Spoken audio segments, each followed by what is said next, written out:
வணக்க மக்களே, இன்னைக்கு நம்ம என்ன பார்க்க போறோம்னா, கேகேஆர் வெற்றிக்கு காரணம் கம்பீர் இல்லை, இவர் தான் காரணம். தமிழக வீரர் பரபரப்பு பேட்டி, அதிர்ச்சியில் கம்பீர். அதாவது 2024ஆம் ஆண்டுக்கான ஐபிஎல் சீசனில் கொல்கத்தா அணி சாம்பியன் பட்டத்தை கைப்பற்றி அசத்தியிருக்காங்க. இதன் மூலம் கேகேஆர் அணி 3வது முறையாக ஐபிஎல் கோப்பையை வென்றிருக்காங்க. கேகேஆர் அணி கடைசியாக 2014ஆம் ஆண்டு தான் ஐபிஎல் தொடரை வென்றது.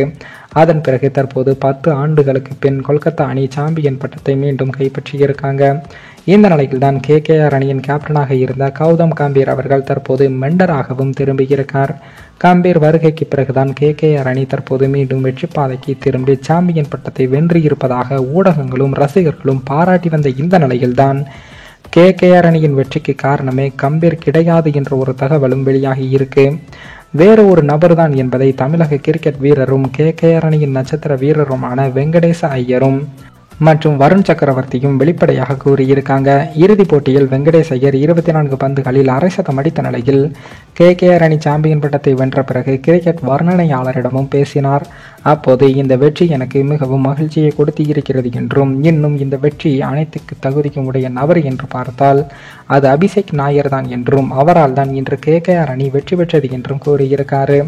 சிலரின் பங்களிப்பு எப்போதும் அனைவராலும் கண்டுகொள்ளப்படாது, இனி மீண்டும் அப்படி நடைபெறக்கூடாது என்பதற்காகத்தான் நான் இதனை சொல்கிறேன் என்றும், கேகேஆர் அணி சாம்பியன் பட்டத்தை வென்றதற்கு இந்த உலகமே பாராட்ட வேண்டும் என்றால் அது அபிஷேக் நாயரால் மட்டும்தான்.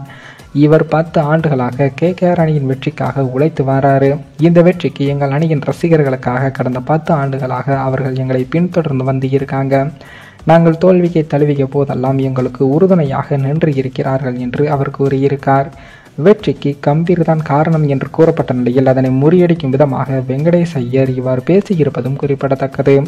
இதே போல மற்றொரு தமிழக வீரரான வருண் சக்கரவர்த்தியும் இதனைத்தான் கூறியிருந்தார் என்பதும் குறிப்பிடத்தக்கது.